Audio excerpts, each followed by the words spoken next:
இந்நிகழ்ச்சி ஸ்ரீராமனின் அருளமுதமாக வழங்கப்படுகிறது.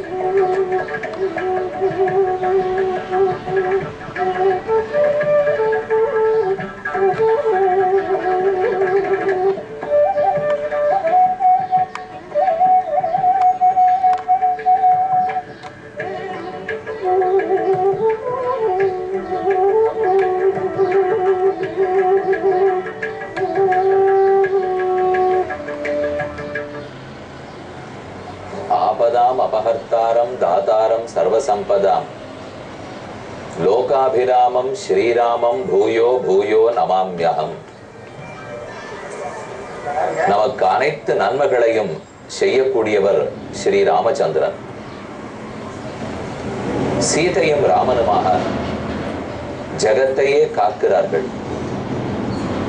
அனைவருக்கும் அருள் புரிகிறார்கள். இன்று நாம் முக்கியமான ஒரு தலத்தை அடைந்துள்ளோம். மிக பழமையான தலம், வரலாற்று சிறப்புமிக்க திருத்தலம். தஞ்சாவூருக்கு அருகிலே ஐயம்பேட்டையில் உள்ள பிரசன்ன கோதண்டராம சுவாமி ஆலயம்.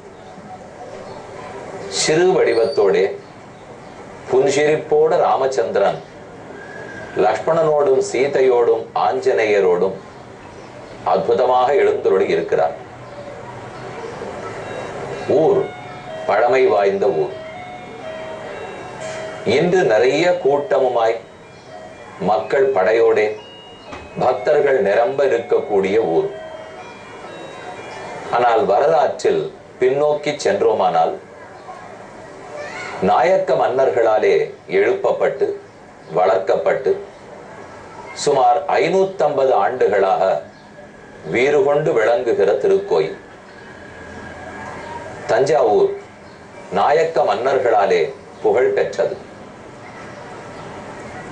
நாயக்க மன்னர்களில் ஒருவர் கோவிந்த தீட்சிதர் என்னும் மந்திரியை அழைத்து வந்தார். கோவிந்த தீட்சிதர் ஐயன் என்னும் சிறப்பு பெயர் பெற்றிருந்தாராம். அவர் 4 நாயக்க மன்னர்களுக்கு மந்திரியாக இருந்து நாட்டை சிறப்பாக நடத்தி கொண்டு போனபடியால் ஐயன் என்கிற பெயர் ஏற்பட்டிருக்கலாம். அவருக்கு மரியாதை கொடுக்க வேணும், அவருடைய பெருமையை ஊரார் தெரிந்து கொள்ள வேண்டும் என்பதற்காகவே தஞ்சாவூரில் ஆகட்டும் அல்லது அருகில் இருக்கும் இவ்வூராகட்டும் அந்த கோவிந்த தீட்சிதரின் பெயராலேயே ஐயம்பேட்டை என்று வழங்கப்படுகிறது. ஐயன்பேட்டையில் ஐயனா இந்த கோயிலை நிறுவினார்? அப்படி அல்ல. அதற்கு முன்னால் நீண்ட நெடுங்காலத்து சரித்திரம் உள்ளது. நாயக்க மன்னர்கள் தஞ்சாவூரில் ஆண்டு வந்த போது எத்தனையோ திருப்பணிகள் செய்தார்கள். அவர்களுக்கு முன்னால் இங்கே சத்ரபதி சிவாஜியினுடைய சித்தியின் மகனார் ஆண்டு வந்த காலம். சிவாஜியினுடைய மனைவியார் படையெடுப்பும் போது துன்பத்துக்கு ஆளாகி மராட்டியத்தில் சதாரா என்னும் இடத்தில் இருக்க முடியாமல் தன் மகனான ராஜாராமனை அழைத்து கொண்டு செஞ்சிப்பூக்கம் வந்தார்.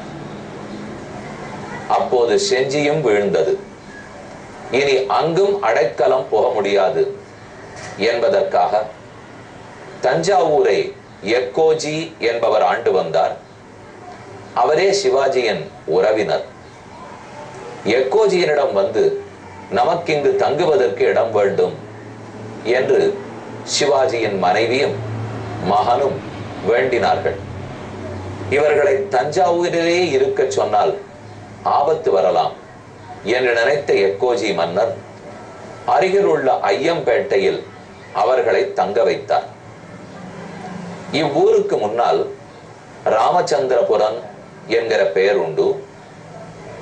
ஏடுகளில் பார்த்தால் ராமசூரியபுரம் என்கிற பெயர் உள்ளது. அதையும் காட்டிலும் ராமசொய்ராபுரம் என்கிற பெயர் ஏற்பட்டது. சொய்ராபாய் என்பதுதான் மனைவியாரின் பெயர். அவர் இங்கு இருக்கும் போது இந்த திருக்கோயிலுக்கு பக்கத்தில் இருக்கும் சற்று தொலைவில் அருகிலே இருக்கும் வீட்டில் தான் தங்கியிருந்தாராம். இன்றும் அந்த வீட்டை பற்றி ஊரார் நினைவு கொள்கிறார்கள். சொய்ரா பாய் அவர்கள் இங்கு வந்தபோது நாயக்க மன்னர்கள் மற்றும் உண்டான பெரியோர்கள் எல்லாருக்குமே ராமச்சந்திரன் தான் ஆராத்திய தேவதை. ஆகவே ராமனுக்கு ஒரு திருக்கோயில் எழுப்ப வேண்டும் என்று அவள் ஆசை கொண்டாள். அப்போது இந்த திருக்கோயில் எழுப்பப்பட்டது. பிரசன்ன கோதண்டராம சுவாமியாய் அந்த பெருமாட்டியாலே எழுப்பப்பட்டவன் இவ்வெம்பெருமான். அவளுக்கு நன்றி தெரிவிக்கும் வகையில் இந்த கோயிலுக்குள்ளேயே சொய்ராபாயினுடைய விக்கிரகம் ஏற்படுத்தப்பட்டுள்ளது. நாம் இன்றும் அவளுக்கு நன்றி கடன் பட்டிருக்கிறோம். எங்கோ மராட்டியத்திலிருந்து வந்து அடைக்கலம் தேடி தஞ்சாவூர் மன்னனை அணுகி அவர் ஐயம்பேட்டையில் இருக்க செய்ய இங்கிருக்கும் போது ஒரு நல்ல காரியம் பண்ண வேணும் என்பதற்காகவே இந்த அம்மையார் இந்த அழகான திருக்கோயிலை எழுப்பியுள்ளார்.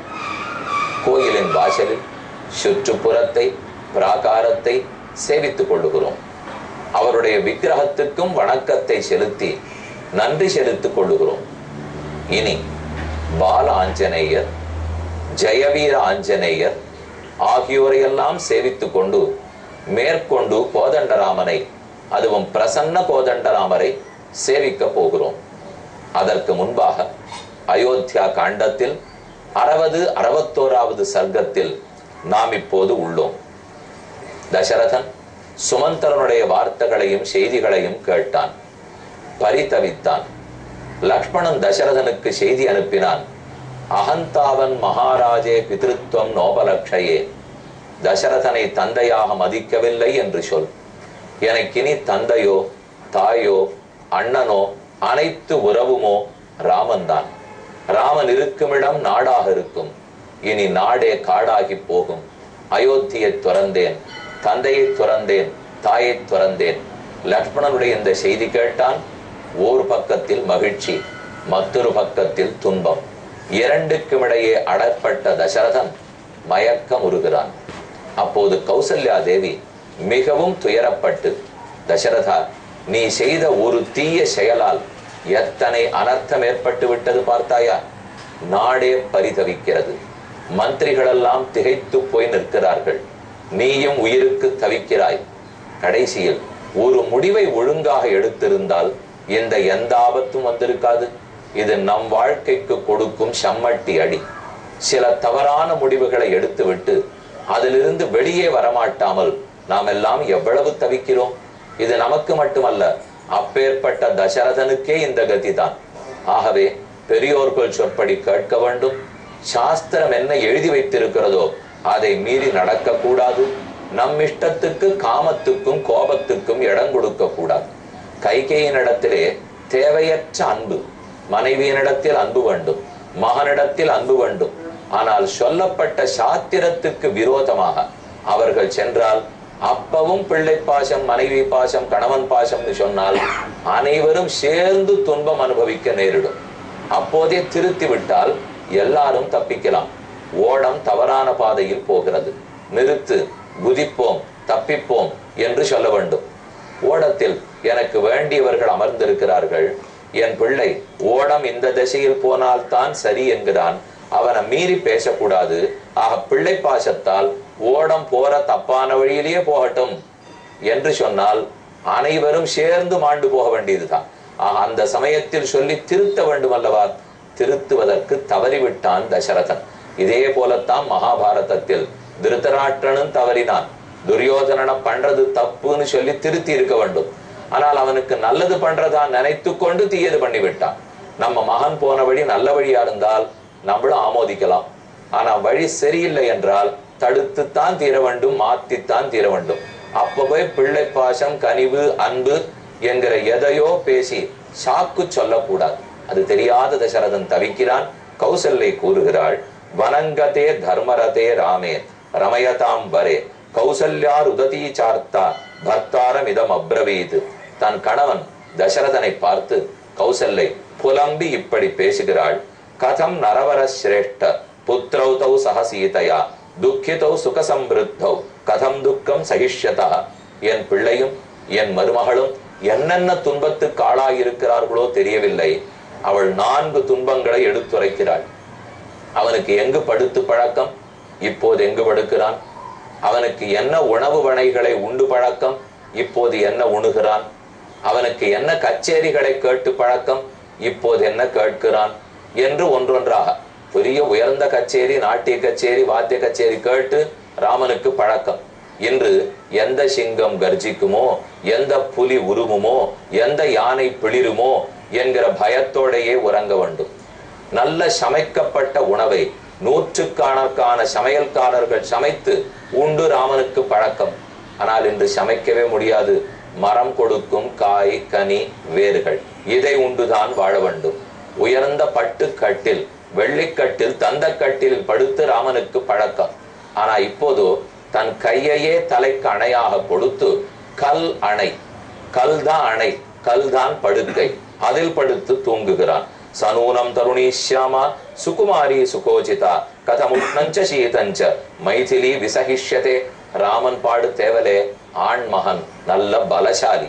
ஆனால் சீதை பிறந்த இடம் என்ன, வாழ்க்கைப்பட்ட இடம் என்ன. பிறந்த இடத்தில் ஜனகர் தங்கத்தாம்பாளத்துல வைத்து தாங்கினார். புகுந்த இடத்தில் தசரதனும் கௌசல்யம் அதை விட சொர்ணத்தாம்பாளமா வைரத்தாம்பாளத்திலேயே தாங்கி இருப்பார்கள். அப்படி இருக்கும் சீதை போய் இந்த துன்பங்களை எல்லாம் எதற்காக பொறுத்து கொள்ள வேண்டும்? நம்முடைய மகன் ஒண்ணுமில்லை, கல்யாணமாகி 2 வருஷத்துல குழந்தை பிறந்துடுத்து, சுமாரா வளர்த்துட்டு வரும். ஒன்னும் பெரிய சொத்து பத்து இல்லை, பெரிய படிப்பு இல்லை. இப்படி இருக்கார்களே ஒருத்தர், அவர்களுக்கே மகனோ மகளோ எவ்வளவு ஆசையோடு இருப்பார்கள். ஒரு துளி எது வந்தாலும் தாங்காது இல்லையா? அதே ஒரு சக்கரவர்த்தியினுடைய மகன் குணத்தால் சிறந்தவன், படிப்பால் சிறந்தவன், எல்லாத்த விட 60,000 கழித்து பிறந்த வருஷம் கழித்து பிறந்த செல்ல பிள்ளை. அப்படி இருக்கும்போது எத்தனை ஆசையும் பாசமும் இருக்கும். ஆனால்தான் தாங்க மாட்டாமல் தவிக்கிறாள். யதி பஞ்சதசே வருஷே ராகவ புனரேஷ்யதி ஜஹ்யாத் ராஜ்யஞ்ச கோஷஞ்ச பரதோ நோபலக்ஷதே. தசரதா யோசித்து பாரும்.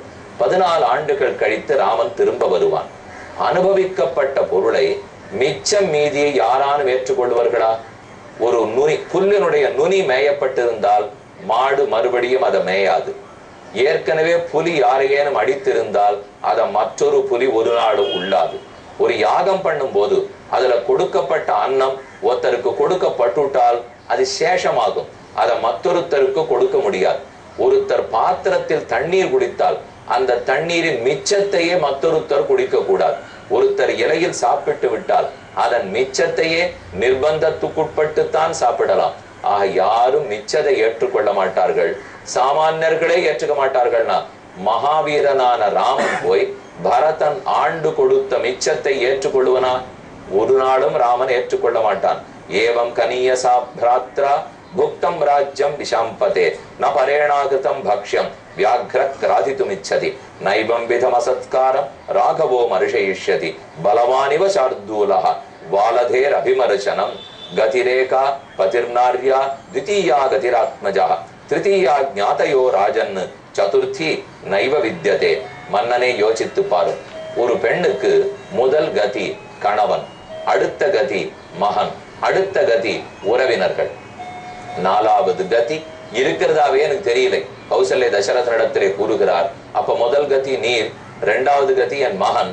முதல் கதியான நீரே 2வது கதியான என் மகனை என்னிடத்திலிருந்து பிரித்தால் நான் யாரிடத்தில் போய் புகார் செய்ய?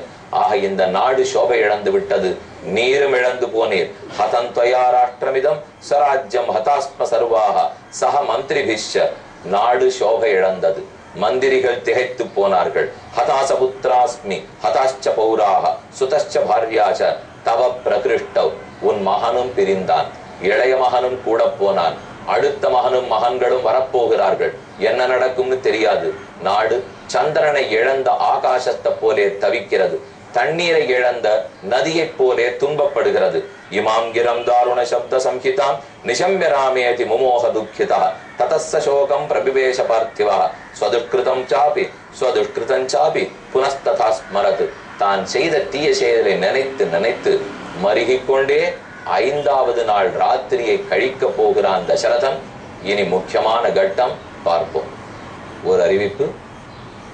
திருக்கண்ணபுரத்தில் மாசிமக உற்சவத்தை முன்னிட்டு பிப்ரவரி மாதம் 18, 19, 20 ஆகிய தேதிகளில் மாலை 4 மணிக்கு திருக்கண்ணபுரம் சௌரிப்பெருமான் சன்னதியில் அடியனுடைய உபன்யாசம் ஏற்பாடாகி உள்ளது. அனைவரும் உற்சவத்தில் கலந்து கொண்டு உபன்யாசத்தை சிறப்பித்து சௌரிப்பெருமாள் அருள் பெற வேண்டுகிறேன். இந்நிகழ்ச்சி ஸ்ரீராமனின் அருளமுதமாக வழங்கப்பட்டது.